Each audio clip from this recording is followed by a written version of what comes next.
রহস্যময় পারিবারিক গল্প। আজ সন্ধ্যায় প্রতিবেশী আন্টি জিজ্ঞেস করল, তোর ছেলের বিয়ে কখন?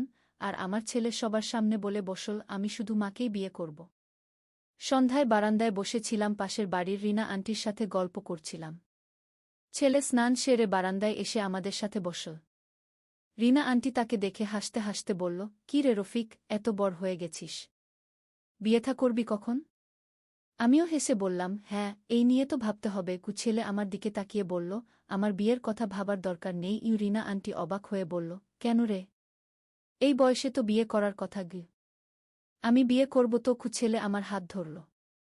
কিন্তু আমি শুধু মাকেই বিয়ে করব। রিনা আন্টির মুখ হা হয়ে গেল। আমিও স্তব্ধ হয়ে গেলাম। কি বললি তুই? আমি সিরিয়াস। আমি মা ছাড়া কাউকে বিয়ে করতে চাই না। সে সবার সামনে এত স্বাভাবিকভাবে বলল যে মনে হল কোনো স্বাভাবিক কথা বলছে। রিনা আন্টি অস্বস্তিতে পড়ে বলল, এ কি কথা বলছিস?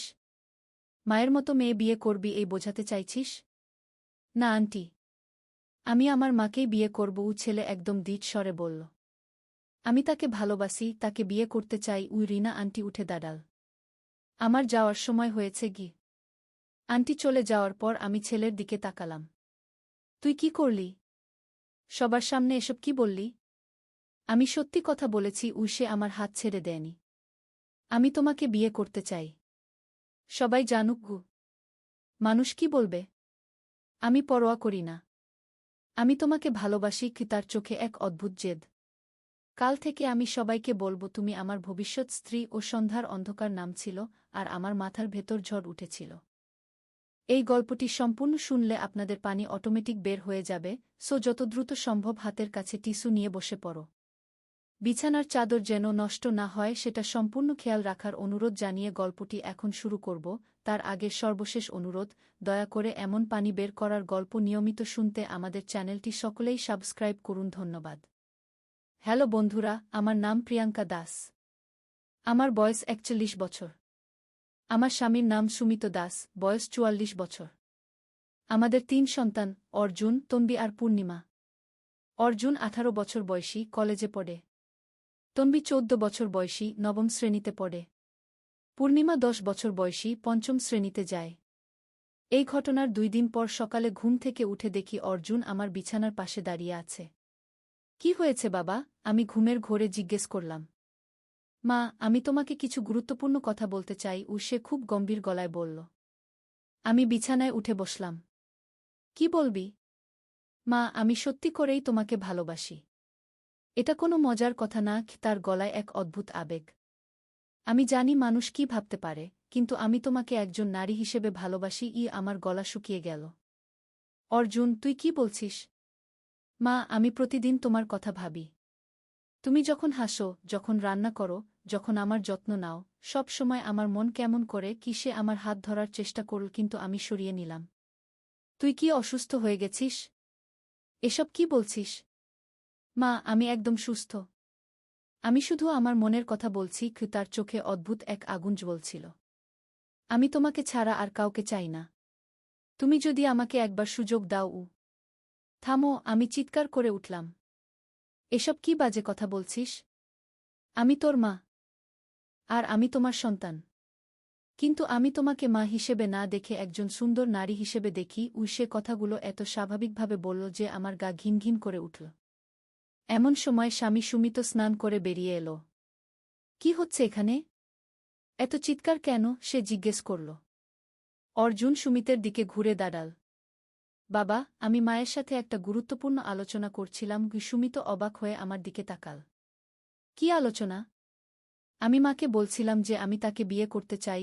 অর্জুন একদম সোজাসুজি বলে দিল। সুমিতের চোখ কপালে উঠল। তুই কি বললি? আমি বললাম আমি মাকে বিয়ে করতে চাই। আমি তাকে একজন নারী হিসেবে ভালোবাসি। অর্জুন আরও দৃঢ়ভাবে বলল। সুমিত রাগে ফেটে পড়ল। তুই মাথা খারাপ হয়েছিস? এসব কি বাজে কথা বলছিস? আমি কোনো বাজে কথা বলছি না। আমি সত্যি কথা বলছি। অর্জুনের গলায় কোনো ভয় নেই। আমি আমার সিদ্ধান্তে অটল। সুমিত থাপ্পড় মারতে যাচ্ছিল, কিন্তু অর্জুন তার হাত ধরে ফেল। বাবা, আমার সাথে মারামারি করবেন না। আমি শুধু আমার ভালোবাসার কথা বলেছি। এমন সময় তন্বী আর পূর্ণিমা ঘরে ঢুকল। কি হচ্ছে এখানে? তন্বী জিজ্ঞেস করল। তোর দাদা পাগল হয়ে গেছে কি? সুমিত বলল। আমি পাগল হইনি কি? অর্জুন শান্তভাবে বলল। আমি শুধু সবাইকে জানাচ্ছি যে আমি মাকে বিয়ে করব। তন্বী হাসতে শুরু করল। দাদা, তুমি কি মজা করছ? আমি কোনো মজা করছি না। আমি সিরিয়াস। অর্জুন তন্বীর দিকে তাকাল। আমি মাকে খুব ভালোবাসি। আমি তার স্বামী হতে চাই। পূর্ণিমা কিছু না বুঝেই হাসছিল। দাদা, তুমি তো মায়ের ছেলে। তুমি কিভাবে মাকে বিয়ে করবে? এসব ছোটদের বোঝানোর দরকার নেই, অর্জুন বলল। তারপর আমার দিকে তাকিয়ে বলল, মা, আমি আজ থেকে তোমার স্বামী হিসেবে আচরণ। আমি আর সহ্য করতে পারলাম না। তুই এই বাড়ি থেকে বের হয়ে যা। আমি তোকে আর দেখতে চাই না। আমি কোথাও যাব না। এই বাড়ি আমারও। অর্জুনের গলায় এক ধরনের অদম্য জেদ। আর আমি তোমাকে ছাড়ব না। এই কথার পর আমি ঘর থেকে বের হয়ে এলাম। সুমিত আমাকে অনুসরণ করল। প্রিয়াঙ্কা, ছেলেটার সাথে কি হয়েছে? এসব কি বলছে? আমি জানি না।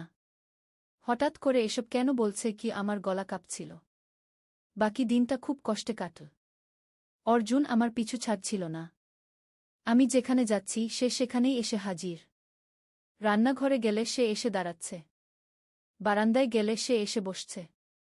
দুপুরে খাওয়ার সময় সে আমার পাশে বসতে চাইল। মা, আমি তোমার পাশে বসবো। তুই তোর জায়গায় বস। আমি বললাম। আজ থেকে আমার জায়গা তোমার পাশে। সে জোর করে আমার পাশে বসে পড়ল। সুমিত রেগে গিয়ে বলল, তুই উঠে যা সেখান থেকে। আমি আমার স্ত্রীর পাশে বসেছি। আপনি কিছু বলতে পারবেন না। অর্জুন খুব শান্তভাবে বলল। খাওয়ার সময় সে আমার প্লেট থেকে খেতে চাইল। মা, তোমার হাত থেকে খেতে দাও। তুই কি করছিস? আমি তার হাত সরিয়ে দিলাম। স্বামী স্ত্রী একসাথে একই প্লেট থেকে খায়। আমরাও তাই করব। সে আমার প্লেট থেকে এক চামচ ভাত মুখে দিল। আমার আর খেতে ইচ্ছে করল না। আমি উঠে চলে গেলাম। বিকেলে অর্জুন আমার ঘরে এসে দরজা বন্ধ করে দিল। মা, আমাদের একা কথা বলতে হবে। দরজা খোল। আমাদের একা কথা বলার কিছু নেই। আমি ভয় পেয়ে গেলাম। মা, আমি তোমাকে সত্যিই ভালোবাসি। আমার ভালোবাসা তুমি বুঝতে চাও না কেন? সে আমার কাছে এগিয়ে এলো। তুই দূরে থাক। আমার কাছে আসিস না। আমি পিছু হটলাম। মা, আমি তোমার ক্ষতি করব না। আমি শুধু তোমাকে ভালোবাসতে চাই। তার চোখে এক অদ্ভুত মায়া। এমন সময় দরজায় নক পড়ল। প্রিয়াঙ্কা, দরজা খোল। সুমিতের গলা। অর্জুন দরজা খুলে দিল। সুমিত রাগের সাথে বলল, তুই এখানে কি করছিস? আমি আমার স্ত্রীর সাথে কথা বলছিলাম। অর্জুন শান্তভাবে উত্তর দিল। সুমিত তাকে ঠেলে বের করে দিল। তুই এসব পাগলামি বন্ধ কর, নইলে আমি তোকে বাড়ি থেকে বের করে দেব। রাত্রে খাওয়ার সময় অর্জুন আবার আমার পাশে বসল। এবার সুমিত কিছু বলল না। খাওয়ার পর অর্জুন আমাকে বলল, মা, আজ রাতে আমি তোমার ঘরে ঘুমাব। কি বললি? আমি চমকে উঠলাম। স্বামী স্ত্রী একসাথে ঘুমায়।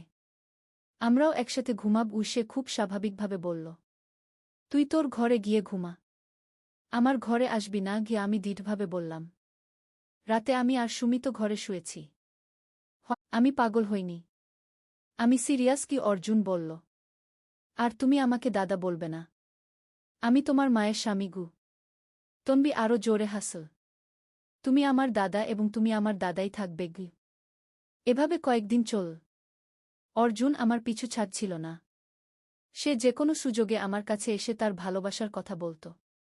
আমি যেদিকে তাকাই সেদিকেই তাকে দেখতে পাই। একদিন সে আমার হাত ধরার চেষ্টা করল। আমি তার হাত ছাড়িয়ে নিলাম। তুই আমার ছেলে। তুই আমাকে মা বলে ডাকু। আমি তোমাকে আর মা বলবো না। তুমি আমার স্ত্রী। সে দৃঢ়ভাবে বলল। তোর মাথা খারাপ হয়েছে? আমি রেগে গিয়ে বললাম। আমার মাথা ঠিক আছে।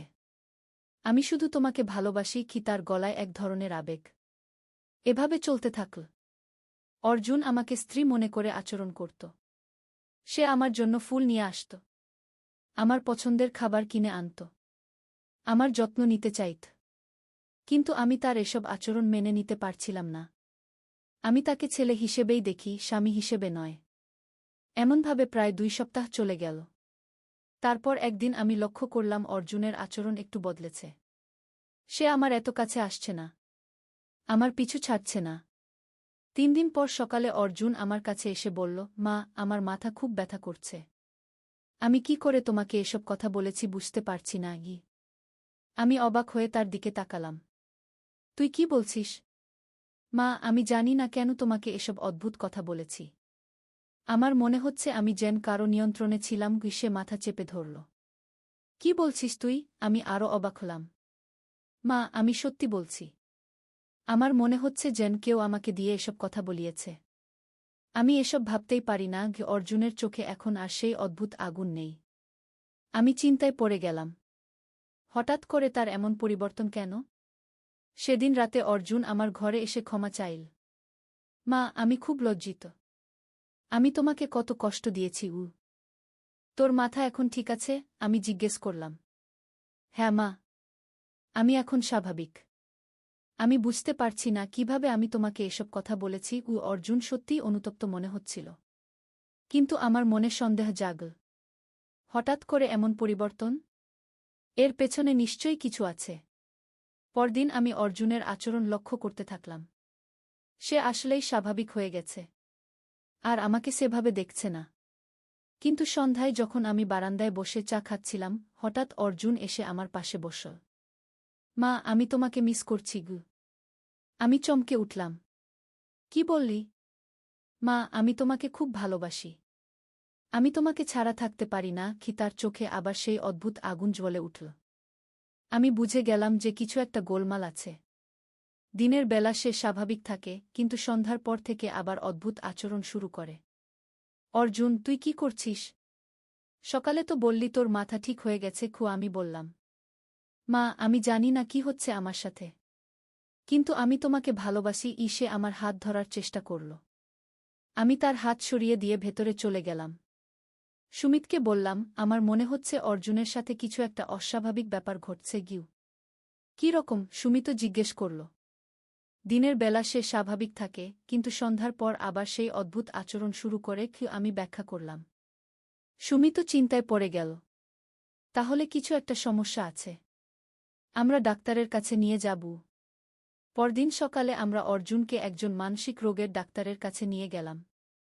ডাক্তার তার সাথে অনেকক্ষণ কথা বললেন। তারপর আমাদের বললেন, এটা একটা অস্বাভাবিক ক্ষেত্র। রোগী দিনের বেলা সম্পূর্ণ স্বাভাবিক, কিন্তু সন্ধ্যার পর একটা ভিন্ন ব্যক্তিত্ব প্রকাশ পায়। এর কারণ কি? আমি জিজ্ঞেস করলাম। এটা এক ধরনের বিশেষ মানসিক অবস্থা হতে পারে। তবে আমি আরও পরীক্ষা নিরীক্ষা করতে চাই। ডাক্তার বললেন। আমরা বাড়ি ফিরলাম। সেদিন সন্ধ্যায় আমি লক্ষ্য করলাম অর্জুনের আচরণ আবার বদলে যাচ্ছে। সে আমার দিকে অদ্ভুতভাবে তাকাতে শুরু করল। মা, আমি তোমাকে কিছু বলতে চাই। সে আমার কাছে এলো। কি বলবি? আমি সাবধানে জিজ্ঞেস করলাম। আমি জানি তুমি আমাকে ডাক্তারের কাছে নিয়ে গেছ। কিন্তু আমার কোনো সমস্যা নেই। তার গলায় এক ধরনের রহস্য। তোর আচরণ তো অস্বাভাবিক। আমি বললাম। আমার আচরণ স্বাভাবিক। আমি শুধু তোমাকে ভালোবাসি। সে হাসল। কিন্তু সেই হাসিটা কেমন যেন ভয়ানক লাগল। এমন সময় তনবি এসে দাঁড়াল। দাদা, তুমি কি করছ?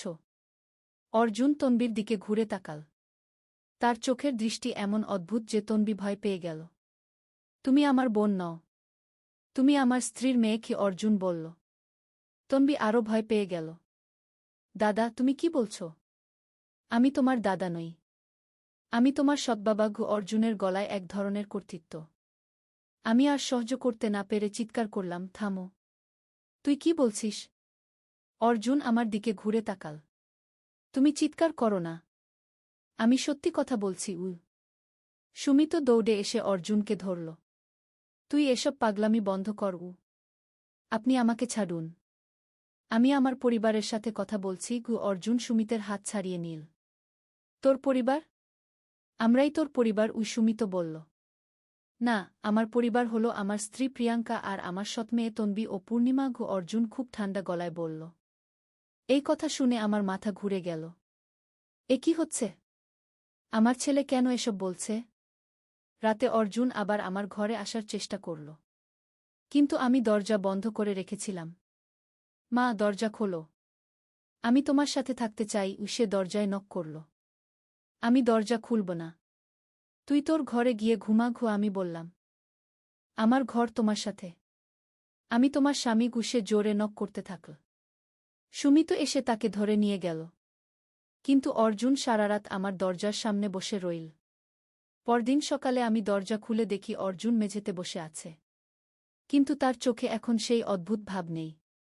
মা, আমি এখানে কেন? সে অবাক হয়ে জিজ্ঞেস করল। তুই সারারাত এখানে বসেছিলি গো? আমি বললাম। কেন?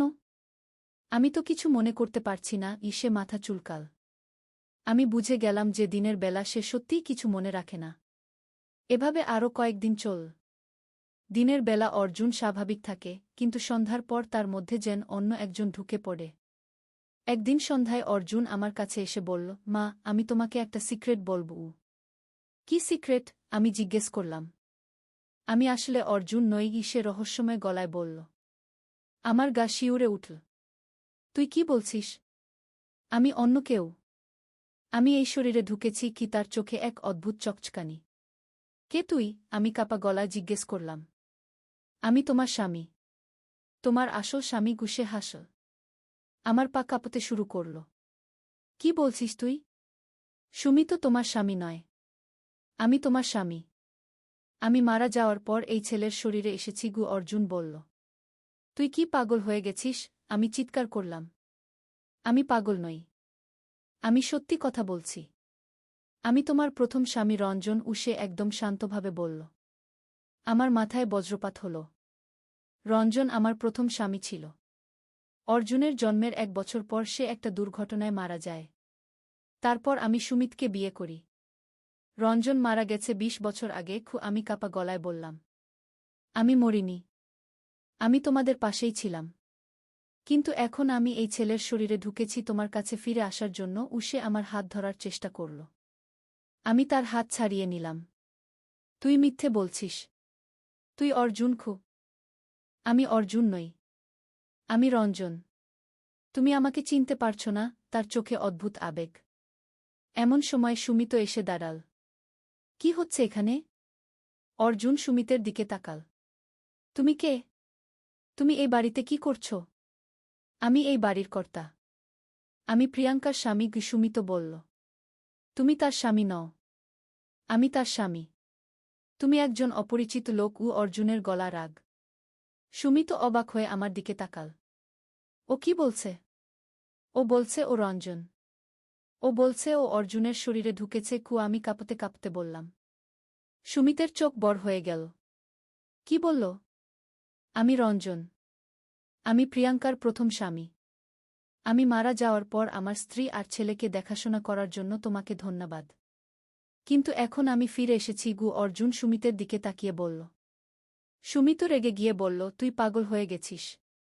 রঞ্জন মারা গেছে অনেক আগে। আমি মরিনি। আমি শুধু অদৃশ্য হয়েছিলাম। এখন আমি দৃশ্যমান হয়েছি। অর্জুন শান্তভাবে বলল। তুই আমার ছেলে অর্জুন। তুই রঞ্জন নিস কি? সুমিত জোর দিয়ে বলল। আমি তোমার ছেলে নই। অর্জুন আমার ছেলে। আমি তার বাবা রঞ্জন। অর্জুন দৃঢ়ভাবে বলল। এই কথাবার্তা শুনে আমার মাথা গুলিয়ে গেল। এ কি হচ্ছে? আমার ছেলে কেন এসব বলছে? সুমিত অর্জুনকে ডাক্তারের কাছে নিয়ে যেতে চাইল। কিন্তু অর্জুন যেতে রাজি হল না। আমার কোনো সমস্যা নেই। আমি একদম সুস্থ। আমি শুধু আমার স্ত্রীর কাছে ফিরে এসেছি। সে বলল। রাতে অর্জুন আমার ঘরের দরজার সামনে বসে রইল। প্রিয়াঙ্কা, আমি রঞ্জন। তুমি আমাকে চিনতে পারছ? আমরা কত সুখে ছিলাম। আমাদের ছোট্ট অর্জুন, আমাদের ছোট্ট সংসার। তার কণ্ঠে এমন আবেগ যে আমার চোখে পানি এসে গেল। রঞ্জনের কথা মনে পড়ে গেল। তুমি মনে করো আমাদের প্রথম রাতের কথা? তুমি কত লজ্জা পেয়েছিলে। আমাদের হানিমুনের কথা মনে আছে? সে বলতে থাকল। আমার হৃদয়ে কেঁপে উঠল। এসব কথা শুধু রঞ্জনই জানত। আমাদের অর্জুন যখন প্রথম হাঁটতে শিখেছিল তুমি কত খুশি হয়েছিলে। আমি তোমাকে কোলে নিয়ে নেচেছিলাম কি? তার গলায় স্মৃতিকাতরতা। এসব কথা শুনে আমার ভেতরটা কেঁপে উঠল। এই ঘটনাগুলো সত্যি ছিল। প্রিয়াঙ্কা, আমি জানি তুমি আমাকে চিনতে পারছ। আমি তোমার রঞ্জন। আমি ফিরে এসেছি কি? তার গলায় এক গভীর ভালোবাসা। আমি দরজা খুলে দিলাম। অর্জুনের মুখের দিকে তাকালাম। সত্যিই কি রঞ্জনের ছায়া দেখতে পাচ্ছি? তুমি সত্যি রঞ্জন? আমি কাপা গলা জিজ্ঞেস করলাম। হ্যাঁ প্রিয়াঙ্কা। আমি তোমার রঞ্জন। আমি তোমার কাছে ফিরে এসেছি। সে আমার দিকে হাত বাড়াল। আমি তার হাত ধরলাম। সেই স্পর্শে কেন জানি রঞ্জনের অনুভূতি পেলাম। কিন্তু তুমি তো মারা গেছো। আমি বললাম। আমি মরিনি। আমি শুধু অন্য জগতে চলে গিয়েছিলাম। কিন্তু তোমাদের খোঁজ নিতাম। আমি দেখেছি সুমিত তোমাদের যত্ন নিয়েছে। তার জন্য আমি কৃতজ্ঞ। কিন্তু এখন আমি ফিরে এসেছি। সে আমার হাত চেপে ধরল। আমার মাথা গুলিয়ে গেল। এ কি সত্যি? নাকি আমি স্বপ্ন দেখছি? প্রিয়াঙ্কা, তুমি আমাকে বিশ্বাস করো। আমি তোমার রঞ্জন। তার চোখে অকুণ্ঠ ভালোবাসা। কিন্তু পরদিন সকালে আমি দেখলাম অর্জুন আবার স্বাভাবিক হয়ে গেছে। সে কিছুই মনে করতে পারছে না। মা, গতকাল রাতে কি হয়েছিল? আমার কিছু মনে নেই, সে বলল। আমি তাকে কিছু বললাম না। কিন্তু আমার মনে হাজারো প্রশ্ন। এভাবে আরও কয়েকদিন চল। দিনের বেলা অর্জুন স্বাভাবিক, রাতে সে যেন রঞ্জন হয়ে যায়। একদিন সন্ধ্যায় অর্জুন আমার কাছে এসে বলল, প্রিয়াঙ্কা, আমি তোমাকে একটা কথা বলি। কি? আমি জিজ্ঞেস করলাম। আমি শুধু রাতের বেলা আসতে পারি। দিনের বেলা অর্জুন থাকে। কিন্তু আমার সময় কম। আমি বেশি দিন এই শরীরে থাকতে পারব না। সে গম্ভীর গলায় বলল। কেন? আমি অবাক হয়ে জিজ্ঞেস করলাম। এই শরীর অর্জুনের। আমি শুধু ভিজিটর। আমাকে চলে যেতে হবে। কি? তার চোখে বিষাদ। তুমি কোথায় যাবে? আমি আমার জগতে ফিরে যাব। কিন্তু যাওয়ার আগে তোমার সাথে কিছু সময় কাটাতে চেয়েছিলাম। সে আমার হাত ধরল। আমার চোখে পানি এসে গেল। তুমি আবার চলে যাবে? হ্যাঁ। কিন্তু এবার আমি জানি তুমি সুখে আছো। সুমিত তোমার ভালো যত্ন নিয়েছে। তন্বী আর পূর্ণিমা খুব ভালো মেয়ে। আর অর্জুন একটা ভালো ছেলে হয়ে বড় হয়েছে। কি? তার গলায় তৃপ্তি। আমি তোমাকে ভুলে যেতে পারিনি। আমি কাঁদতে কাঁদতে বললাম। আমি জানি। আমিও তোমাকে ভুলতে পারিনি। কিন্তু এখন সময় এসেছে বিদায় নেওয়ার। সে আমার চোখের পানি মুছে দিল। কবে যাবে? আরও 3 দিন পর। 3 দিন আমি তোমার সাথে কাটাতে চাই। সে আমাকে জড়িয়ে ধরল। এই 3 দিন আমি একটু ভিন্নভাবে কাটালাম। দিনের বেলা অর্জুনের সাথে স্বাভাবিক আচরণ করি। কিন্তু রাতে যখন সে রঞ্জন হয়ে যায়, তখন আমি তার সাথে পুরনো দিনের কথা বলি। তৃতীয় রাতে সে আমাকে বলল, প্রিয়াঙ্কা, আমি আগামীকাল চলে যাব। আর কখনো ফিরবে না? না। আর ফিরব না। কিন্তু আমি সবসময় তোমাদের পাশে থাকব। তোমরা আমাকে দেখতে পাবে না, কিন্তু আমি থাকব। সে আমার কপালে চুমু খেল। আমি তোমাকে মিস করব। আমিও তোমাকে মিস করব। কিন্তু তুমি সুমিতের সাথে সুখে থাকো। সে তোমার ভালো স্বামী। আর বাচ্চাদের ভালো বাবা। সে আমার হাত চেপে ধরল। পরদিন সকালে আমি দেখলাম অর্জুন তার নিজের ঘরে ঘুমাচ্ছে। সে উঠে আমার কাছে এলো। মা, আমার মনে হচ্ছে যেন একটা অদ্ভুত স্বপ্ন দেখেছি। কিন্তু স্পষ্ট মনে করতে পারছি না। সে বলল। কেমন স্বপ্ন? আমি জিজ্ঞেস করলাম। যেন কেউ আমার শরীরে ঢুকেছিল। আর সেই লোক তোমার সাথে কথা বলছিল। তার কপালে ভাঁজ পড়ল। আমার হৃদয়ে একটা কেঁপে উঠল। আর কিছু মনে আছে? না মা। এরপর আর কিছু মনে নেই। সে মাথা নাড়ল। এরপর থেকে অর্জুন আর কখনো সেই অদ্ভুত আচরণ করেনি। সে সম্পূর্ণ স্বাভাবিক হয়ে গেছে। কিন্তু আমার মনে হয় রঞ্জন সত্যিই এসেছিল। সে শেষবারের মতো আমার সাথে দেখা করে গেছে। এখন সে শান্তিতে আছে। অর্জুন এখন একটা ভালো ছেলে। সে কোনো অদ্ভুত কথা বলে না। তার বিয়ে নিয়েও ভাবছি। কিন্তু মাঝে মাঝে রাতে আমার মনে হয় কেউ যেন আমাদের ঘরের চারপাশে ঘোরাফেরা করে। হয়তো রঞ্জন সত্যিই আমাদের পাশে আছে। শুধু আমরা তাকে দেখতে পাই না। এই গল্পটা শুনে আপনারা হয়তো অবিশ্বাস করবেন। কিন্তু এটাই সত্যি ঘটনা। আমি আমার জীবনে এমন একটা অভিজ্ঞতা পেয়েছি যা বলে বোঝানো যায় না। কখনো কখনো আমার মনে হয় রঞ্জন হয়তো সত্যিই ফিরে এসেছিল। নাকি এটা শুধু আমার কল্পনা ছিল? আমি জানি না। কিন্তু যে অনুভূতি পেয়েছিলাম সেটা ছিল একদম সত্যি। এখন আমি সুমিতের সাথে সুখে আছি। অর্জুন একটা ভালো কাজ পেয়েছে। তন্বী আর পূর্ণিমা পড়াশোনা করছে। আমা। একদিন আলী সাহেব সোহেলের অফিসে এলেন। সোহেল তাকে দেখে অবাক হয়ে গেল। স্যার, আপনি এখানে? হ্যাঁ সোহেল। তোমার অফিস একবার দেখতে চাইলাম। খুব সুন্দর হয়েছে গু। আলী সাহেব পুরো অফিস ঘুরে দেখলেন। কর্মচারীদের সাথে কথা বললেন। তারপর সোহেলের রুমে এসে বসলেন। সোহেল, তুমি অনেক দূর এসেছ। মনে আছে 7 বছর আগে তুমি যখন আমার অফিসে প্রথম এসেছিলে চা বানানোর কাজ করতে? হ্যাঁ স্যার, সব মনে আছে ইউ। আমি গর্বিত যে আমি তোমাকে একটা সুযোগ দিয়েছিলাম, আর তুমি সেই সুযোগকে কাজে লাগিয়েছ। জানো সফলতার মূল সূত্র কি? কি স্যার? কঠোর পরিশ্রম, সততা আর হাল না ছাড়া। তোমার মধ্যে এই 3টা গুণই আছে গু। সোহেল চোখে জল নিয়ে বলল, আপনি না থাকলে আজ আমি এখানে পৌঁছাতে পারতাম না স্যার।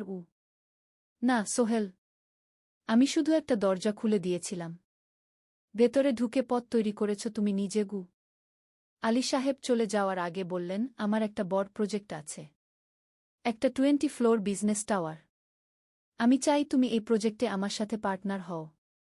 50-50। রাজি? সোহেল অবাক হয়ে গেল। এত বড় প্রজেক্ট? স্যার, আমার কি যথেষ্ট সামর্থ্য আছে? আছে। আমি বিশ্বাস করি সোহেল রাজি হয়ে গেল। এটা তার জীবনের সবচেয়ে বড় প্রজেক্ট হবে। 50 অধ্যায়, বড় চ্যালেঞ্জ। 20 ফ্লোর বিজনেস টাওয়ারের কাজ শুরু হল। এটা সোহেলের জীবনের সবচেয়ে বড় চ্যালেঞ্জ। প্রজেক্টের বাজেট প্রায় 10 করোড় টাকা। সোহেলকে 5 করোড় টাকা ইনভেস্ট করতে হবে।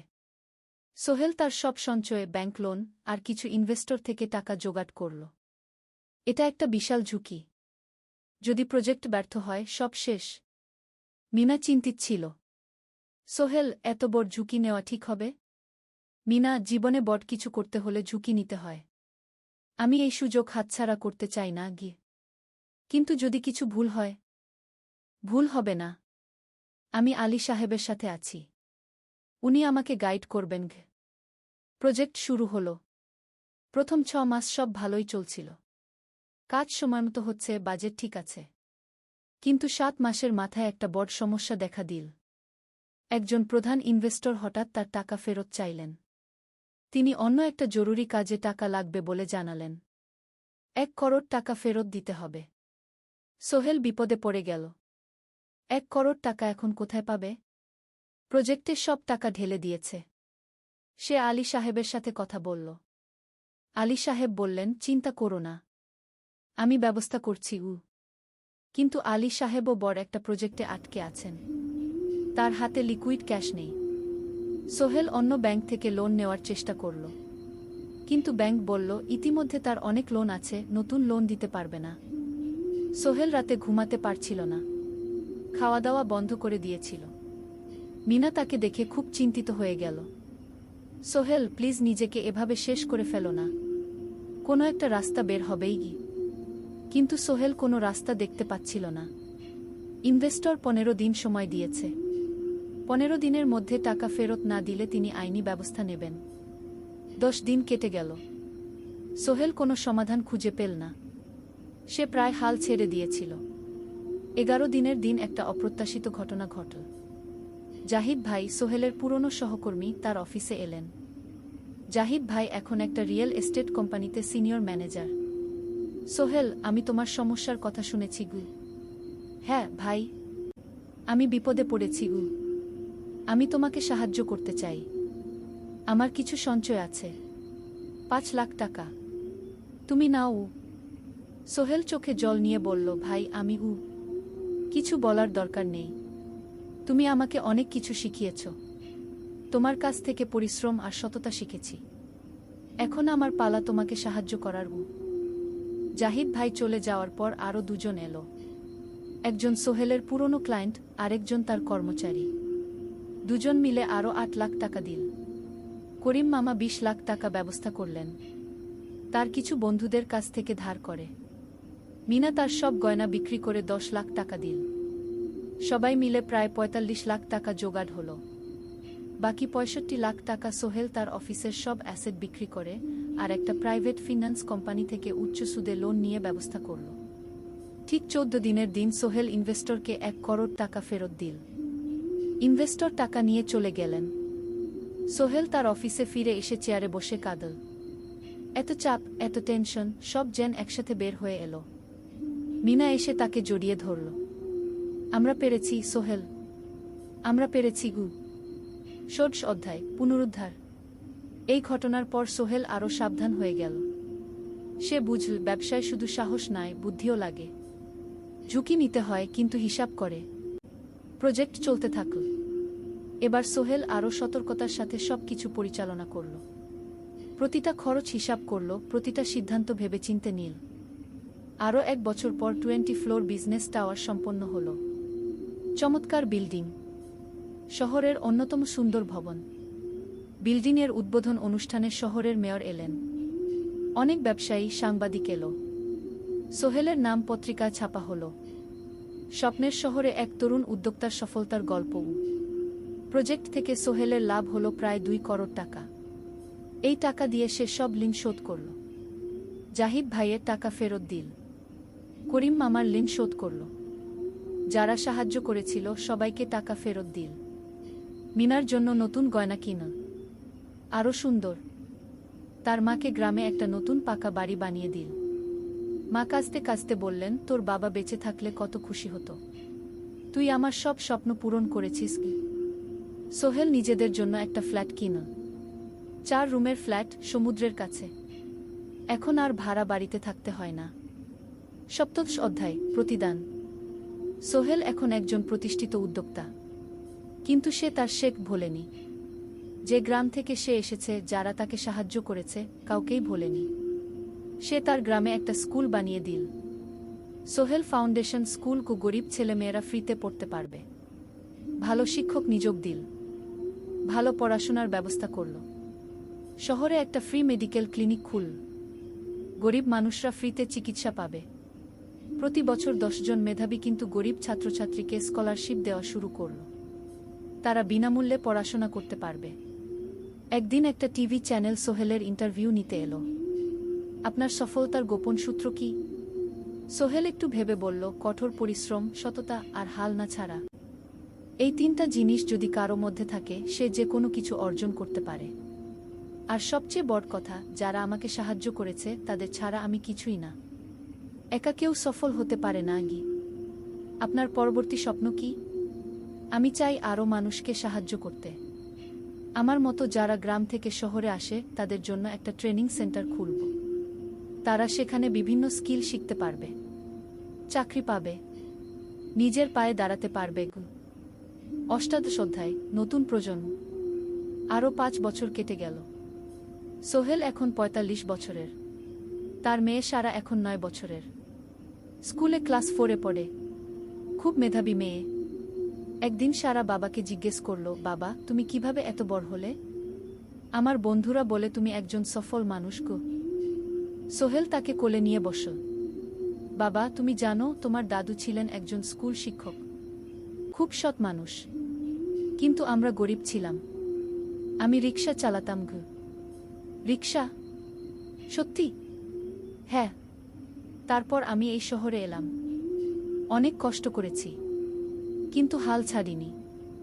মানুষ আমাকে সাহায্য করেছে, আর আমি কঠোর পরিশ্রম করেছি। বাবা, আমিও কি তোমার মতো হতে পারবো? অবশ্যই পারবে বাবা। তবে মনে রেখো, সফলতা মানে শুধু টাকা পয়সা না। সফলতা মানে ভালো মানুষ হওয়া, অন্যদের সাহায্য করা, সৎ থাকা। গু, সারা মাথা নাডল। আমি ভালো মানুষ হব বাবাগু। সোহেল তার মেয়েকে জড়িয়ে ধরল। মনে মনে ভাবল, তার জীবনের সব কষ্ট সার্থক হয়েছে। মিনা রান্নাঘর থেকে ডাকল, খাবার তৈরি। এসো। সোহেল সারাকে নিয়ে ডাইনিং টেবিলে গেল। ঋতু এসেছে। সে এখন বিয়ে করেছে, তার একটা ছেলে হয়েছে। সোহেলের মা মাঝে মাঝে চট্টগ্রামে বেড়াতে আসেন। আজও এসেছেন। সবাই মিলে খেতে বসল। হাসি গল্পে ভরা পরিবার। সোহেল তাকাল তার মায়ের দিকে, মিনার দিকে, সারার দিকে, ঋতুর দিকে। মনে হলো, জীবনে আর কি চাই? খাওয়া শেষে সবাই বসে রইল, গল্প করছিল। হঠাৎ সোহেলের ফোন বাজল। অফিস থেকে একটা জরুরি বিষয়। সোহেল ফোন রেখে দিয়ে মিনাকে বলল, একটা নতুন প্রজেক্টের প্রস্তাব এসেছে। একটা এতিমখানা বানানোর কাজ। সরকারি প্রজেক্ট। তুমি নেবে? অবশ্যই। এটা আমার স্বপ্নের প্রজেক্ট। যেসব বাচ্চাদের বাবা মা নেই তাদের জন্য একটা সুন্দর জায়গা। মিনা হাসল। তুমি কখনো বদলাও না, এখনো অন্যদের কথা ভাবো।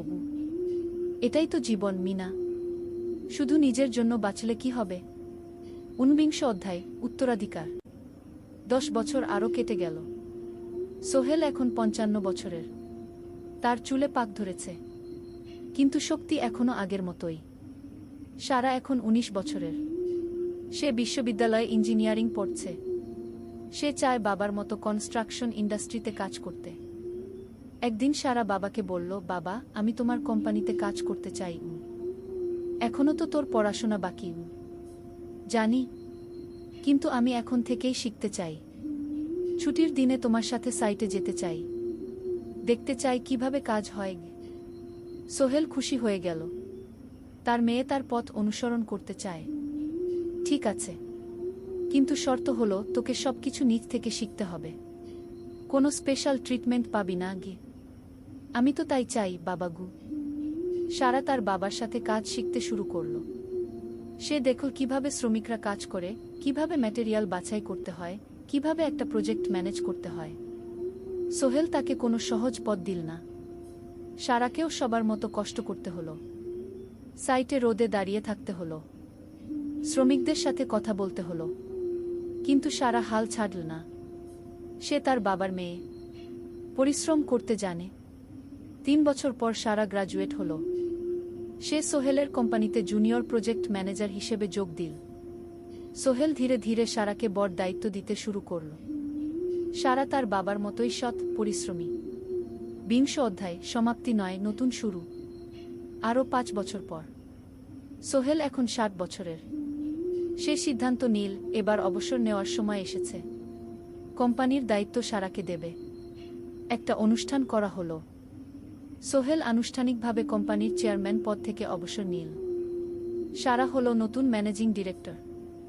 সোহেল তার বক্তব্যে বলল, আমি যখন এই শহরে এসেছিলাম আমার পকেটে ছিল মাত্র 5,000 টাকা, একটা ছোট্ট ব্যাগ, আর অনেক স্বপ্ন। আজ 40 বছর পর আমি পেছনে ফিরে তাকাই, দেখি একটা দীর্ঘ পথ। সেই পথে অনেক কষ্ট ছিল, অনেক বাধা ছিল, কিন্তু ছিল অনেক ভালোবাসাও, অনেক মানুষের সাহায্যও। আমি বিশ্বাস করি সফলতা একা আসে না, এটা আসে অনেক মানুষের সমর্থন, ভালোবাসা আর বিশ্বাস নিয়ে।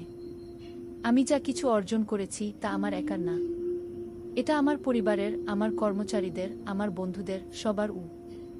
আজ আমি আমার মেয়ে সারার হাতে এই দায়িত্ব তুলে দিচ্ছি।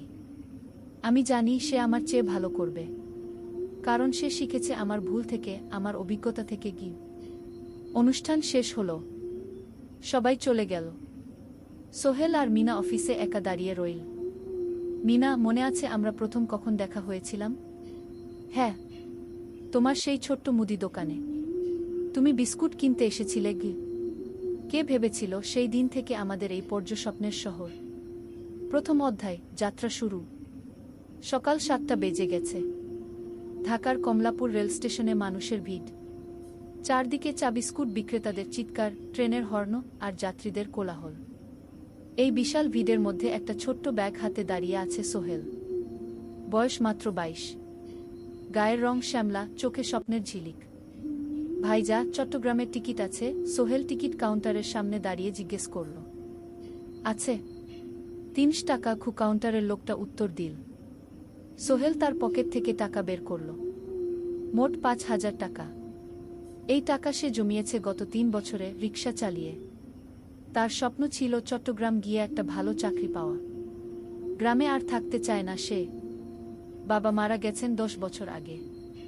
মা আর ছোট বোন ঋতুকে নিয়ে সংসার চালাচ্ছিল রিক্সা চালিয়ে। কিন্তু এভাবে তো আর সারা জীবন চলবে না। টিকিট কেটে সোহেল প্ল্যাটফর্মে এলো। ট্রেন ছাড়বে আর মাত্র 15 মিনিট পরে। সে একটা বেঞ্চে বসে পড়ল, ব্যাগটা বুকের কাছে চেপে ধরল। এই ব্যাগে আছে তার সব সম্পদ, কিছু কাপড়, একটা ছোট্ট ফটো ফ্রেমে বাবা মায়ের ছবি, আর কিছু টাকা। কোথায় যাচ্ছেন? পাশে বসা একজন বয়স্ক মানুষ জিজ্ঞেস করলেন। চট্টগ্রাম কাকা। চাকরি খুঁজতে যাচ্ছি। কে? সোহেল বিনয়ের সাথে উত্তর দিল। ভালো। তবে শহরে সাবধানে থাকবেন। শহর মানে অনেক সুযোগ, কিন্তু অনেক ফাঁদও আছে, খুব বয়স্ক লোকটা বললেন। সোহেল মাথা নাড়ল। সে জানে শহরের জীবন সহজ না, কিন্তু তার কোনো বিকল্প নেই। গ্রামে রিকশা চালিয়ে মাসে ৩,৫০০ টাকা আয় হতো। তার মধ্যে সংসার চালাতে হতো, বোনের স্কুলের খরচ দিতে হতো, মায়ের ওষুধের খরচ দিতে হতো। কিছুই বাঁচত না। আর এই জীবন থেকে বেরোনোর একটাই পথ, শহরে গিয়ে ভালো কাজ খুঁজে নেওয়া। সোহেল মনে মনে ভাবল তার বাবার কথা। বাবা ছিলেন একজন স্কুল শিক্ষক, খুব সৎ মানুষ ছিলেন। সবসময় বলতেন, সোহেল, তুই লেখাপড়া শিখে বড় মানুষ হবি। আমাদের পরিবারে আর কেউ বড় চাকরি করেনি, তুই করবি। কিন্তু বাবা যখন মারা গেলেন তখন সোহেল মাত্র এসএসসি পরীক্ষা দিয়েছে। ফলাফল ভালো হয়েছিল, জিপিএ অর্ধচতুর। কিন্তু বাবার মৃত্যুর পর আর পড়া হলো না। পরিবারের দায়িত্ব নিতে হলো। ট্রেন ছাড়ল। সোহেল জানালার পাশে বসে বাইরে তাকাল। ধানক্ষেত, নদী, ছোট ছোট গ্রাম, সব পেছনে ফেলে ট্রেন এগিয়ে চল। সোহেলের মনে হলো সে যেন তার পুরনো জীবনটাকেও পেছনে ফেলে আসছে। ট্রেনে একজন হকার এসে চা বিক্রি করছিল। সোহেল একটা চা কিনল, 10 টাকা। চা খেতে খেতে সে ভাবছিল, চট্টগ্রাম পৌঁছে কি হবে। করিম মামা তাকে সাহায্য করবেন তো? চাকরি পাওয়া যাবে তো? করিম মামা আসলে সোহেলের খুব দূর সম্পর্কের মামা। সোহেলের দাদির বোনের ছেলে। অনেক বছর আগে গ্রাম ছেড়ে চট্টগ্রামে চলে গিয়েছিলেন। সেখানে একটা কনস্ট্রাকশন কোম্পানিতে কাজ করেন। বছরে একবার দুবার গ্রামে আসতেন।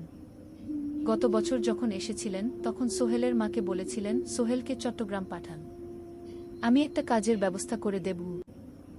সেই কথাতেই ভরসা করে সোহেল আজ এই যাত্রা।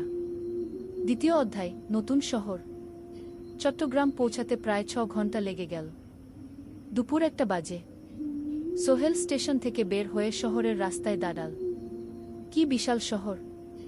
এত গাড়ি, এত মানুষ। চারদিকে উঁচু উঁচু বিল্ডিং, দোকানপাট, মানুষের ভিড়। সোহেল কিছুক্ষণ দাঁড়িয়ে থাকল, সব কিছু দেখতে দেখতে। তার মনে হচ্ছিল সে যেন অন্য কোনো পৃথিবীতে এসে পড়েছে। তার পকেটে একটা ছোট্ট কাগজ আছে। সেখানে লেখা একটা ঠিকানা, করিম মিয়া, বাড়ি নং 23, রোড নং 5, আগ্রাবাদ, চট্টগ্রামকে। সোহেল একটা রিকশা ডাকল। কত নেবেন আগ্রাবাদ যেতে? 50 টাকা গু। সোহেল রিকশায় উঠল। রাস্তার দুধারে দোকান, মার্কেট, অফিস, সব কিছু দেখতে দেখতে সে অবাক হয়ে গেল। এত বড় শহর, এত কিছু! গ্রামের সেই ছোট্ট বাজারের সাথে কোনো তুলনাই হয় না। প্রায় আধা ঘন্টা পর রিকশা একটা পুরনো বাড়ির সামনে থামল। 3 তলা বাড়ি, কিন্তু রং উঠে গেছে। সিঁড়ি দিয়ে উঠে 3য় তলায় করিম মামার ফ্ল্যাটে নক করল। দরজা খুলল এক মধ্যবয়সী মহিলা। কে? আসসালামু আলাইকুম আপা, আমি সোহেল, নোয়াখালীর গ্রাম থেকে এসেছি। করিম মামা বাড়িতে আছেন? মহিলা তাকে মাথা থেকে পা পর্যন্ত দেখল। করিম তো অফিসে গেছে। তুমি কে? কোথা থেকে এসেছ? সোহেল সব খুলে বলল। মহিলা তাকে ভেতরে ঢুকতে দিল। বসো। করিম সন্ধ্যায় ফিরবে গু। ফ্ল্যাটটা ছোট, 2টো রুম, একটা ছোট্ট রান্নাঘর আর একটা বাথরুম। কিন্তু সোহেলের কাছে খুব সুন্দর লাগল। গ্রামের সেই টিনের ঘরের চেয়ে তো অনেক ভালো। মহিলা তার নাম জানাল, সালমা, করিম মামার স্ত্রী। তাদের 2টো ছেলে, একজন ক্লাস 8-এ পড়ে, আরেকজন ক্লাস 5-এ। খেয়েছ? সালমা আপা জিজ্ঞেস করল। না আপা গু। অপেক্ষা করো, ভাত আছে, মাছ আছে, খাও। সোহেল প্রথমে রাজি হতে চাইল না, কিন্তু খুব খিদে পেয়েছিল। সকাল থেকে শুধু একটা চা আর বিস্কুট খেয়েছে। খাওয়া দাওয়ার পর সোহেল বসে রইল। সালমা আপা তাকে গল্প করতে লাগল। তোমার মা কেমন আছেন? তোমার বোন? ভালো আছে আপা, মার একটু গেটে বাত আছে, ওষুধ খাচ্ছেন। বোন স্কুলে পড়ে কু। তুমি কি করতে চাও এখানে? চাকরি খুঁজছি আপা, যে কোনো কাজ করব। বাসায় মা আর বোনকে টাকা পাঠাতে হবে। সালমা আপা মাথা নাড়ল। করিম তোমার জন্য কিছু একটা করবে, সে ভালো মানুষ কে। সারাদিন অপেক্ষা করু সোহেল। সন্ধ্যা 6টায় করিম মামা ফিরলেন। 50-এর কাছাকাছি বয়স, কালো রঙের প্যান্ট শার্ট পরা, হাতে একটা ব্যাগ।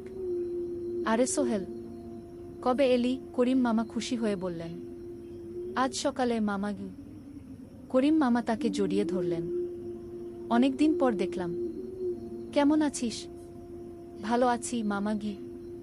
ভালো করেছিস এসে। এখানে অনেক সুযোগ আছে। তোর জন্য একটা কাজের ব্যবস্থা করে দেব। তবে প্রথমে কয়েকদিন এখানে থাক। শহরটা একটু চিনে নে। তারপর কাজে যোগ দিবি। সোহেলের মনে আসার আলো জ্বল। সে ভাবল হয়তো তার ভাগ্য এবার পাল্টাবে। তৃতীয় অধ্যায়, প্রথম চাকরি। এক সপ্তাহ পরে করিম মামা সোহেলকে তার কোম্পানিতে নিয়ে গেলেন। কোম্পানির নাম আলামিন কনস্ট্রাকশন। অফিসটা শহরের কেন্দ্রে ৫ তলা একটা বিল্ডিংয়ের দোতলায়। মালিক আলী সাহেব। ৫০-এর কাছাকাছি বয়স, মোটা চেহারা, চোখে সোনার ফ্রেমের চশমা। বড়লোক মানুষ, কিন্তু খুব কড়া। এই ছেলেটাকে কি কাজে লাগাবেন? আলী সাহেব করিম মামাকে জিজ্ঞেস করলেন। স্যার, ও আমার আত্মীয়। গ্রাম থেকে এসেছে। খুব পরিশ্রমী। যে কোনো কাজে লাগাতে পারেন। আলী সাহেব সোহেলের দিকে তাকালেন। তুমি কি পড়েছ? Sir, SSC pass. জিপিএ অর্ধচতু। হুম। ভালো। কম্পিউটার চালাতে পারো? না স্যার, পারি না। কিন্তু শিখতে চাই। আলী সাহেব একটু ভাবলেন। ঠিক আছে, তোমাকে অফিসের কাজে রাখব। ফাইল গুছানো, চা বানানো, কাগজপত্র নিয়ে যাওয়া, না এসব। মাসে ৫,০০০ টাকা। রাজি আছো? জি স্যার। সোহেল খুশি হয়ে গেল। ৫,০০০ টাকা। রিকশা চালিয়ে ৩,৫০০ পেত। এখানে ৫,০০০। কাজ শুরু হলো পরদিন থেকে। সকাল ৮টায় অফিসে যেতে হয়, ফিরতে হয় সন্ধ্যা ৭টায়। প্রথম দিন সোহেল ঘুম থেকে উঠল ভোর ৫টায়। তৈরি হয়ে ৭:৩০টায় অফিসের উদ্দেশ্যে বের হল। করিম মামার বাড়ি থেকে অফিস প্রায় ৫ কিলোমিটার। বাসে যেতে হয়। অফিসে পৌঁছে সোহেল দেখল সেই প্রথম আলী সাহেব এখনো আসেননি। অফিস খোলা ছিল না। ৮-১০ মিনিট পর একজন লোক এসে অফিস খুল। তুমি নতুন? জি। আমি সোহেল। আমি জাহিদ, অ্যাসিস্ট্যান্ট ম্যানেজার। এসো। জাহিদ ভাই সোহেলকে সব কিছু দেখাল। অফিসে মোট ৬ জন কর্মচারী। ২ জন ইঞ্জিনিয়ার, একজন অ্যাকাউন্ট্যান্ট, একজন অ্যাসিস্ট্যান্ট ম্যানেজার, জাহিদ ভাই, একজন রিসেপশনিস্ট, আর এখন সোহেল। সোহেলের কাজ শুরু হলো চা বানানো দিয়ে। তারপর অফিস পরিষ্কার করা, ফাইল গুছানো, কাগজপত্র এক জায়গা থেকে আরেক জায়গায় নিয়ে যাওয়া। কাজ কঠিন না, কিন্তু সারাদিন দৌড়ঝাঁপ করতে হয়। দুপুরে খাবারের জন্য আধা ঘন্টা বিরতি। সোহেল একটা ছোট হোটেলে গিয়ে ভাতডাল তরকারি খেল। ৫০ টাকা। সন্ধ্যায় অফিস বন্ধ হল। সোহেল ক্লান্ত হয়ে বাসায় ফিরল। কেমন লাগল প্রথম দিন? করিম মামা জিজ্ঞেস করলেন। ভালো মামা। অনেক কিছু শিখলাম। প্রথম মাসের শেষে সোহেল বেতন পেল ৫,০০০ টাকা। সে ৩,০০০ টাকা মাকে পাঠাল। মা ফোনে কাঁদতে লাগলেন। আল্লাহ তোকে ভালো রাখুক সোহেল। সোহেলের চোখেও জল এলো। তার মনে হলো সে একটা বড় কাজ করতে পেরেছে। চতুর্থ অধ্যায়, শহরের জীবন। ৩ মাস কেটে গেল। সোহেল এখন শহরের সাথে মিশে গেছে। প্রতিদিন অফিসে যাওয়া আসার পথে সে দেখে হাজারো মানুষের জীবন। কেউ সফল, কেউ ব্যর্থ, কিন্তু সবাই চলছে নিজের পথে। সোহেল অফিসের কাজের পাশাপাশি কম্পিউটার শেখার চেষ্টা করছে। অফিসে একটা কম্পিউটার আছে। যখন কেউ ব্যবহার করে না, তখন সোহেল একটু একটু শেখার চেষ্টা করে। জাহিদ ভাই তাকে সাহায্য করেন। সোহেল, তুমি যদি কম্পিউটার ভালোভাবে শিখতে পারো, তাহলে তোমার ভবিষ্যৎ উজ্জ্বল। জাহিদ ভাই একদিন বললেন। কিভাবে শিখব ভাই? ট্রেনিং সেন্টারে যাও। সন্ধ্যায় ক্লাস আছে। মাসে ২,০০০ টাকা লাগবে। সোহেল ভাবল, ২,০০০ টাকা অনেক, কিন্তু এটা বিনিয়োগ, ভবিষ্যতের জন্য। সে একটা ট্রেনিং সেন্টারে ভর্তি হল। সপ্তাহে ৩ দিন, সন্ধ্যা ৭:৩০ থেকে রাত ৯টা পর্যন্ত ক্লাস। কম্পিউটারের basic, word, Excel, power point, internet ব্যবহার। একদিন অফিস থেকে ফেরার সময় সোহেল একটা দোকানে চা খেতে গেল। দোকানের পাশেই একটা ছোট্ট মুদি দোকান। সেখানে একটা মেয়ে বসে আছে। বয়স হবে ২০-এর কাছাকাছি। সাদাসিধে চেহারা, সাদা শাড়ি পরা, কিন্তু চোখে এক ধরনের দৃঢ়তা। ভাইজা, এক প্যাকেট বিস্কুট দেন কি? সোহেল বলল। মেয়েটা বিস্কুট দিল। 20 টাকা। সোহেল টাকা দিয়ে যাচ্ছিল, হঠাৎ মেয়েটা বলল, আপনি নতুন এসেছেন এই এলাকায়, তাই না? হ্যাঁ। 3 মাস হলো। কিভাবে বুঝলেন? আপনার চেহারা দেখেই বোঝা যায়। এখনও গ্রামের ছোঁয়া আছে। আর আপনি প্রতিদিন এই পথ দিয়ে যান। দেখেছি কি? মেয়েটা হাসল। সোহেলও হেসে ফেল। আপনি খুব পর্যবেক্ষক মনে হচ্ছে গি।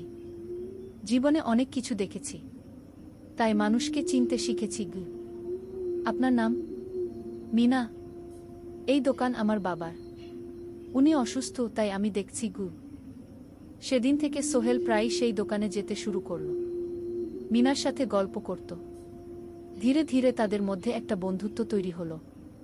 মিনাও তার জীবনের গল্প বলল। মিনার মা মারা গেছেন যখন সে মাত্র 7 বছরের। বাবা আব্দুল হামিদ একা হাতে মিনাকে বড় করেছেন। মুদি দোকান দিয়ে সংসার চালান। মিনা কলেজে পড়ে, অনার্স 2nd ইয়ার। সকালে কলেজে যায়, দুপুরে ফিরে এসে দোকান সামলায়। বাবার হার্টের সমস্যা আছে, তাই ভারী কাজ করতে পারেন না। তোমার স্বপ্ন কি? একদিন সোহেল জিজ্ঞেস করল। গ্রাজুয়েশন শেষ করে একটা ভালো চাকরি করব। তারপর বাবাকে ভালো চিকিৎসা করাব। তুমি? আমিও চাকরি করে পরিবারকে ভালোভাবে দেখভাল করতে চাই। মা আর বোনকে নিয়ে শহরে আনব একদিন গু। দুজনেই নিজেদের স্বপ্নের কথা বলতে গিয়ে বুঝল তাদের স্বপ্ন অনেকটা একই রকম। 5ম অধ্যায়, বিপদ। 6 মাস কেটে গেল। সোহেল এখন আলী সাহেবের খুব প্রিয় কর্মচারী। সে শুধু চা বিস্কুট দেওয়ার কাজই করে না, এখন কম্পিউটারেও কিছু কাজ শিখেছে। ছোটখাটো টাইপিং, ডেটা এন্ট্রি এসব করতে পারে। আলী সাহেব খুশি হয়ে তার বেতন বাড়িয়ে 8,000 টাকা করে দিয়েছেন। একদিন রাতে সোহেল অফিস থেকে ফিরছিল। সেদিন একটু দেরি হয়ে গেছে। রাত প্রায় 9টা। সাধারণত সোহেল সন্ধ্যা 7:30টায় ফিরে, কিন্তু সেদিন অফিসে একটা জরুরি কাজ ছিল।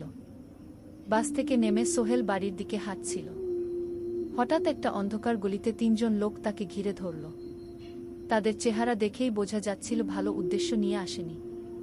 টাকা দে তাড়াতাড়ি, একজন বলল। তার হাতে একটা ছুরি। সোহেল ভয় পেয়ে গেল।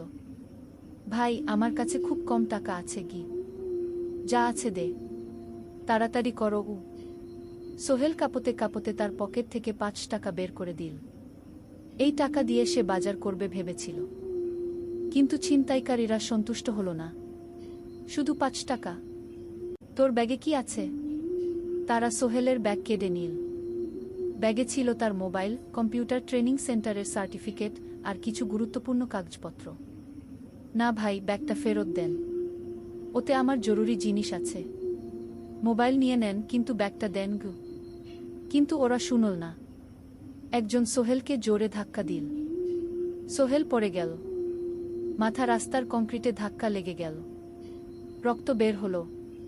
3 জন দৌড়ে পালিয়ে গেল। কিছুক্ষণ সোহেল অজ্ঞান হয়ে পড়ে রইল। তারপর ধীরে ধীরে জ্ঞান ফিরল।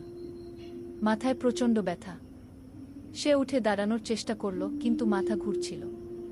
কোনোমতে একটা দেয়াল ধরে দাঁড়াল। একজন পথচারী তাকে দেখে থামল। কি হয়েছে ভাই? ছিনতাই হয়েছে কি? এসো, আমি তোমাকে হাসপাতালে নিয়ে যাই। কিন্তু সোহেল রাজি হল না। না, ঠিক আছি, বাড়ি যেতে পারব। সে কোনোমতে করিম মামার বাড়িতে পৌঁছাল। দরজা খুলেই সালমা আপা চিৎকার করে উঠলেন। ও আল্লাহ, কি হয়েছে? করিম মামা দৌড়ে এলেন। সোহেলকে ভেতরে নিয়ে গেলেন। তার মাথায় জল ঢেলে রক্ত পরিষ্কার করলেন। ক্ষতটা বেশ গভীর। হাসপাতালে যেতে হবে কি? করিম মামা বললেন। তারা একটা অটোরিকশা নিয়ে নিকটস্থ হাসপাতালে গেলেন। ডাক্তার সোহেলের মাথায় 3টা সেলাই দিলেন। বলল, 1 সপ্তাহ বিশ্রাম নিতে হবে। কোনো ভারী কাজ করা যাবে না। হাসপাতাল থেকে ফিরে সোহেল শুয়ে রইল। তার মনে হচ্ছিল সবকিছু শেষ হয়ে গেছে। মোবাইল চলে গেছে, গুরুত্বপূর্ণ কাগজপত্র চলে গেছে। এখন 1 সপ্তাহ অফিস করতে পারবে না। পরদিন সকালে করিম মামা আলী সাহেবকে ফোন করে সব জানালেন। আলী সাহেব বললেন, ঠিক আছে, সোহেল ভালো হয়ে এলে আসবে, চিন্তার কিছু নেই গি। মিনা যখন এই খবর শুনল সে সন্ধ্যায় সোহেলকে দেখতে এলো করিম মামার বাড়িতে। সাথে এনেছিল কিছু ফল। কি হয়েছিল? মিনা চিন্তিত গলায় জিজ্ঞেস করল। সোহেল সব বলল। মিনা রেগে গেল। এই শহরে এখন অনেক অপরাধ বেড়ে গেছে। পুলিশ কিছু করে না। তুমি পুলিশে রিপোর্ট করেছ? না। লাভ নেই। তবুও করা উচিত। তোমার মোবাইলটা হয়তো খুঁজে পাওয়া যাবে কি? করিম মামা সোহেলকে নিয়ে পুলিশ স্টেশনে গেলেন। জেনারেল ডায়েরি করলেন। কিন্তু পুলিশ খুব একটা আশা দিল না। দেখি কিছু করা যায় কিনা। সোহেল বুঝল মোবাইল আর ফিরবে না। সেই এক সপ্তাহ সোহেলের জীবনের সবচেয়ে কঠিন সময় ছিল। সে শুধু শারীরিকভাবেই ক্ষতিগ্রস্ত হয়নি, মানসিকভাবেও ভেঙে পড়েছিল। প্রতিরাতে দুঃস্বপ্ন দেখত। সেই ৩ জন ছিনতাইকারীর মুখ ভুলতে পারছিল না। মিনা প্রায় প্রতিদিন আসত। তাকে সাহস দিত। তুমি হাল ছেড়ো না সোহেল। জীবনে এরকম খারাপ সময় আসে, কিন্তু এটা কাটিয়ে ওঠাই হলো আসল বীরত্ব। সোহেলের মা গ্রাম থেকে ফোন করতেন, করিম মামার মোবাইল থেকে। তুই ভালো আছিস তো? সোহেল মাকে সব সত্যি বলেনি। শুধু বলেছে, হ্যাঁ মা, ভালো আছি। একটু জ্বর হয়েছিল, এখন ভালো। ১ সপ্তাহ পর সোহেল আবার অফিসে গেল। আলী সাহেব তাকে দেখে খুশি হলেন। কেমন আছো? ভালো আছি স্যার। ঠিক আছে, তবে প্রথম কয়েকদিন হালকা কাজ করবে। সোহেল আবার কাজে মন দিল। কিন্তু একটা জিনিস তাকে খুব কষ্ট দিচ্ছিল, তার মোবাইল নেই। মায়ের সাথে কথা বলতে পারছে না নিয়মিত। করিম মামার মোবাইল চাইতে সংকোচ লাগে। একদিন জাহিদ ভাই তাকে ডাকলেন। সোহেল, আমার একটা পুরনো মোবাইল আছে, তুমি ব্যবহার করো? না ভাই, আমি নাও, আমার কাজে লাগছে না, তুমি রাখো। সোহেল কৃতজ্ঞতায় প্রায় কেঁদে ফেল। ধন্যবাদ ভাই। মোবাইল পেয়ে সোহেল প্রথমেই মাকে ফোন করল। মা খুব খুশি হলেন। এতদিন ফোন করিসনি কেন? মা, মোবাইলটা নষ্ট হয়ে গিয়েছিল, নতুন নিয়েছি। মায়ের গলায় স্বস্তি ফুটে উঠল। ৬ষ্ঠ অধ্যায়, নতুন সুযোগ। আরও ৩ মাস কেটে গেল। সোহেল পুরোপুরি সুস্থ হয়ে গেছে। তার জীবন আবার স্বাভাবিক হয়ে এসেছে। সে এখন কম্পিউটার ট্রেনিং শেষ করেছে, সার্টিফিকেট পেয়েছে। কিন্তু একটা ঘটনা তার জীবনে বড় পরিবর্তন নিয়ে এলো। একদিন সকালে আলী সাহেব তাকে ডাকলেন। সোহেল, বসো। সোহেল বসল। মনে একটু ভয় লাগছিল। আলী সাহেব কি তাকে বকবেন? সোহেল, তুমি তো এখন কম্পিউটার চালাতে পারো? জি স্যার, একটু একটু শিখেছি। ভালো, আমি তোমার কাজ দেখছি। তুমি খুব পরিশ্রমী আর সৎ। আমাদের কোম্পানিতে এরকম মানুষের দরকার। সোহেল কিছু বুঝতে পারছিল না। আমি তোমাকে একটা সুযোগ দিতে চাই। আমাদের কোম্পানি একটা ট্রেনিং প্রোগ্রাম চালু করছে নতুন কর্মচারীদের জন্য। ৬ মাসের কোর্স। কম্পিউটার, অ্যাকাউন্টিং, ভবন নির্মাণের হিসাব নিকাশ, প্রজেক্ট ম্যানেজমেন্ট সব শিখবে। কোম্পানি সব খরচ দেবে। ট্রেনিংয়ের সময় তোমার বেতনও চলবে। রাজি আছো? সোহেল বিশ্বাস করতে পারছিল না। স্যার, সত্যি? আমাকে এত বড় সুযোগ দিচ্ছেন? হ্যাঁ। তুমি ভালো ছেলে, পরিশ্রমী। আমি তোমাকে এগিয়ে দিতে চাই। ভবিষ্যতে তুমি এই কোম্পানির একজন গুরুত্বপূর্ণ কর্মচারী হবে। সোহেল কৃতজ্ঞতায় প্রায় কেঁদে ফেল। ধন্যবাদ স্যার, আমি কঠোর পরিশ্রম করব। আমি জানি। সেদিন সন্ধ্যায় সোহেল মিনার দোকানে গেল। মিনাকে খবরটা দিল। মিনা খুব খুশি হল। তার চোখে জল এসে গেল। তুমি পারবে সোহেল, আমি জানি। সোহেল তার মা আর বোনকেও ফোন করে খবরটা দিল। মা কাঁদতে লাগলেন। তোর বাবা বেঁচে থাকলে কত খুশি হতো। ট্রেনিং শুরু হলো পরের মাস থেকে। প্রতিদিন সকালে ৩ ঘন্টা ক্লাস, তারপর বাকি সময় অফিসের কাজ। ক্লাসে ৫ জন নতুন কর্মচারী, সবাই তরুণ, উৎসাহী। শিক্ষক ছিলেন একজন অভিজ্ঞ ইঞ্জিনিয়ার, নাম রহিম স্যার। তিনি খুব ভালোভাবে সব কিছু বুঝাতেন। কম্পিউটার, অ্যাকাউন্টিং, এক্সেলে জটিল ক্যালকুলেশন, প্রজেক্টের বাজেট তৈরি, সময় ব্যবস্থাপনা সব। সোহেল পুরো মনোযোগ দিয়ে শিখতে লাগল। সন্ধ্যায় বাড়ি ফিরে প্র্যাকটিস করত। করিম মামার ছেলের কাছ থেকে একটা ল্যাপটপ ধার নিত কখনো কখনো। 6 মাস পরে ট্রেনিং শেষ হলো। সবাই সার্টিফিকেট পেল। আলী সাহেব একটা অনুষ্ঠান করলেন। সোহেল সেরা পারফর্মার হিসেবে একটা বিশেষ পুরস্কার পেল, 5,000 টাকা বোনাস। আলী সাহেব ঘোষণা করলেন, সোহেল, আজ থেকে তুমি আমাদের জুনিয়র অ্যাকাউন্ট অ্যাসিস্ট্যান্ট। তোমার বেতন 15,000 টাকা। সোহেল অবাক হয়ে গেল। 8,000 থেকে 15,000, প্রায় দ্বিগুণ।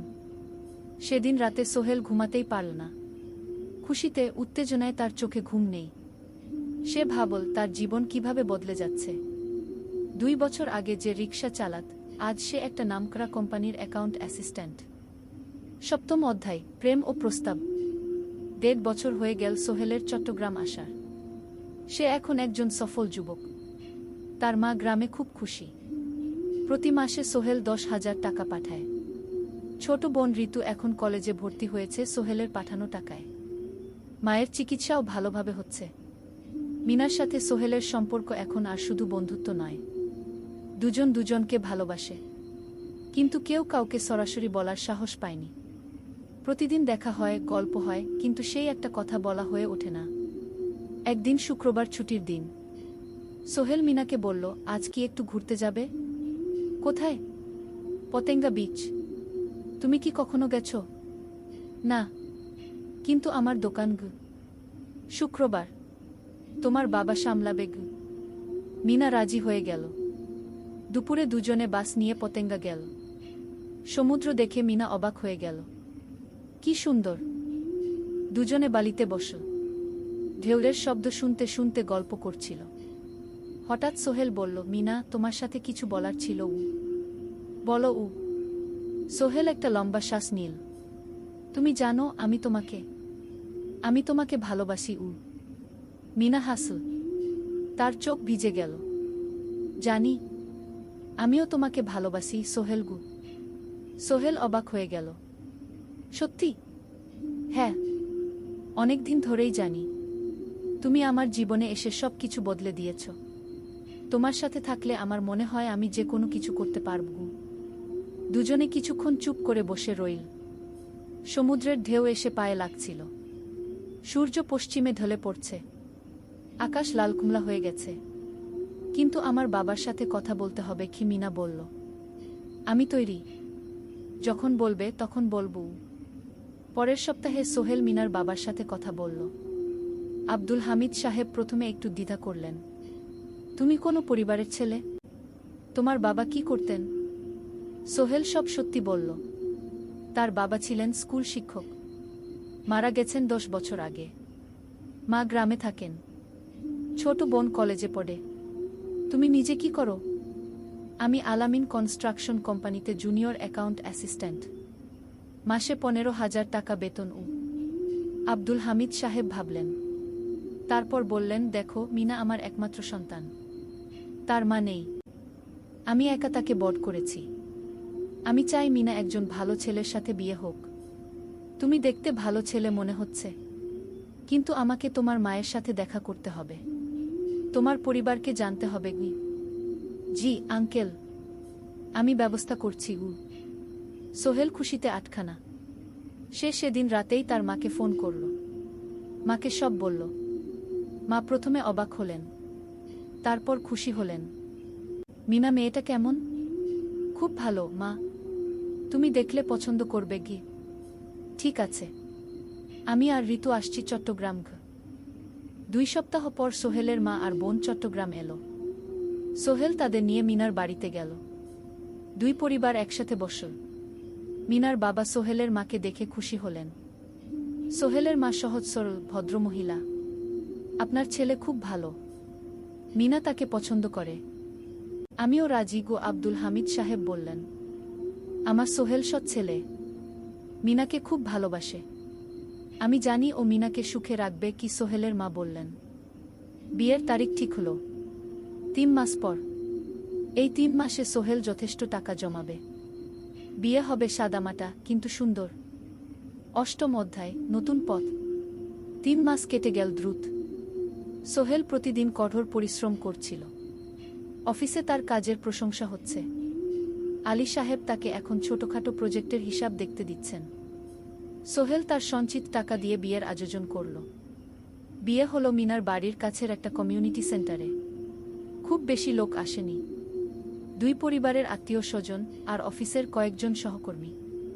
কিন্তু অনুষ্ঠান ছিল খুব সুন্দর। সোহেল যখন মিনাকে বিয়ের পোশাকে দেখল, তার মনে হলো পৃথিবীর সবচেয়ে সুন্দর মেয়ে সে। লাল শাড়ি পরা, মুখে হালকা মেকআপ, কিন্তু তার স্বাভাবিক সৌন্দর্য ছিল আসল। বিয়ের পর সোহেল একটা ছোট্ট ফ্ল্যাট ভাড়া নিল। 2 রুমের ফ্ল্যাট, মাসে ভাড়া 5,000 টাকা। মিনা এখনও তার পড়াশোনা চালিয়ে যাচ্ছে। আরও 1 বছর বাকি গ্রাজুয়েশন শেষ হতে। সোহেলের মা আর বোন গ্রামে ফিরে গেল। মা বলে গেলেন, সোহেল, মিনাকে ভালো রাখিস। মেয়েরা অনেক ত্যাগ করে সংসার করতে গু। জানি মা গু। নতুন জীবন শুরু হলো। সোহেল সকালে অফিসে যায়, সন্ধ্যায় ফেরে। মিনা সকালে কলেজে যায়, দুপুরে ফিরে রান্না করে, ঘর গোছায়। সন্ধ্যায় দুজনে একসাথে বসে পড়াশোনা করে, গল্প করে, টিভি দেখে। জীবন সুন্দর ছিল, কিন্তু চ্যালেঞ্জও ছিল। মাসিক খরচ, ভাড়া 5,000, বাজার 3,000, বিদ্যুৎ গ্যাস 1,000, মায়ের জন্য 5,000, মিনার কলেজের খরচ 1,200। মোট প্রায় 14,000 টাকা। বাঁচত মাত্র 1,000 খানেক। কিন্তু সোহেল হাল ছাড়ল না। সে সন্ধ্যায় একটা কম্পিউটার ট্রেনিং সেন্টারে পার্ট টাইম পড়ানো শুরু করল। সপ্তাহে 3 দিন 2 ঘন্টা করে। এতে মাসে আরও 3,000 টাকা আসতে লাগল। মিনাও বসে থাকল না। সে বাড়িতে বসে কয়েকজন স্কুলের ছাত্রছাত্রীকে টিউশন পড়াতে শুরু করল। মাসে 2,000 টাকা আয়। এভাবে কেটে গেল 6 মাস। দুজন মিলে পরিবার চালাচ্ছে, স্বপ্ন দেখছে। একদিন সোহেল বলল, মিনা, আমি একটা নতুন স্বপ্ন দেখছি গু। কি? আমি নিজে একটা ছোট্ট কনস্ট্রাকশন কোম্পানি খুলতে চাই। ছোট ছোট প্রজেক্ট নেব, বাড়ি মেরামত, ছোট বিল্ডিং বানানো, এসব। তোমার কি যথেষ্ট অভিজ্ঞতা আছে? আছে। আমি 2 বছর ধরে এই কাজের সাথে জড়িত। অনেক কিছু শিখেছি। আর আলী সাহেবও আমাকে সাহায্য করবেন গু। কিন্তু টাকা কোথায়? কোম্পানি খুলতে তো অনেক টাকা লাগবে গি। আমি জমাচ্ছি। আরও 1 বছর কাজ করব, তারপর চেষ্টা করব। মিনা তাকে সমর্থন দিল। তুমি পারবে। তোমার মধ্যে সেই শক্তি আছে গি। 9ম অধ্যায়, চ্যালেঞ্জের সময়। কিন্তু ভাগ্য সবসময় অনুকূলে থাকে না। সোহেল যখন স্বপ্ন দেখছিল নিজের কোম্পানি খোলার, তখনই একটা বড় সমস্যা এলো। আলী সাহেবের কোম্পানি একটা বড় প্রজেক্ট পেয়েছিল, একটা 10তলা বিল্ডিং বানানোর কাজ। কিন্তু প্রজেক্টের প্রধান ইনভেস্টর হঠাৎ পালিয়ে গেল। তিনি কোম্পানির কাছ থেকে প্রায় 50 লাখ টাকা নিয়ে গেছেন, কিন্তু কাজ শেষ হয়নি। কোম্পানি বড় ক্ষতির মুখে পড়ল। আলী সাহেব অনেক কর্মচারীকে ছাঁটাই করতে বাধ্য হলেন। প্রায় 10 জনকে চাকরি থেকে বাদ দিলেন। বাকিদের বেতন কমাতে হলো।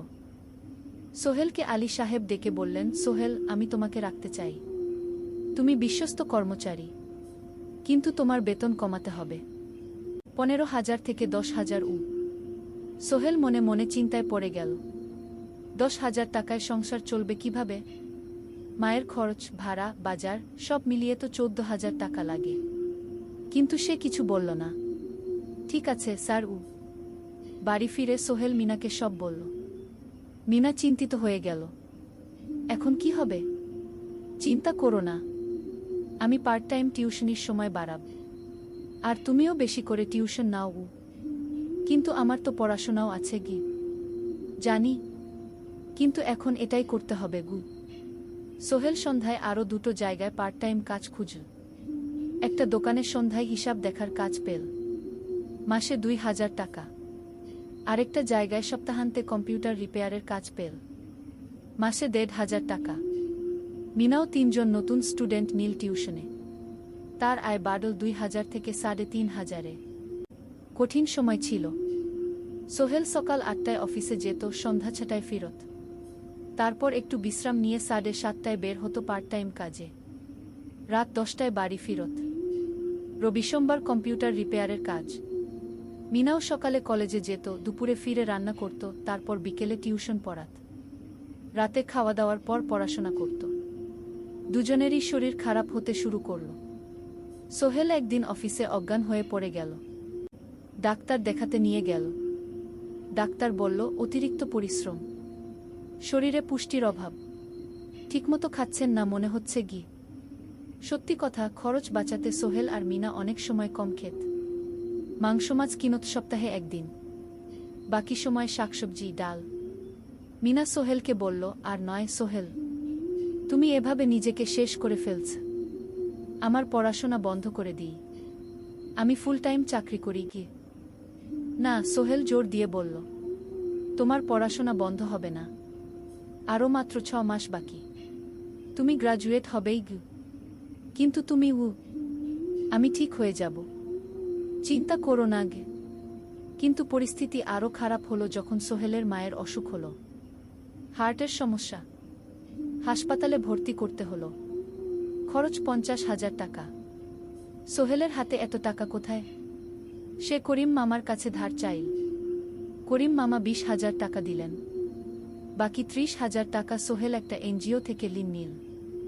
সুদের হার মাসে 2%। মায়ের চিকিৎসা হলো, তিনি সুস্থ হয়ে গেলেন। কিন্তু সোহেল এখন ঋণের বোঝায় পড়ে গেল। প্রতি মাসে 3,000 টাকা করে কিস্তি দিতে হবে। সেই রাতে সোহেল আর মিনা বিছানায় শুয়ে কথা বলছিল। সোহেল বলল, মিনা, আমি মনে হয় ভুল করেছি, শহরে এসে বিয়ে করে তোমাকে কষ্টে ফেলেছি গু। মিনা তার হাত ধরল।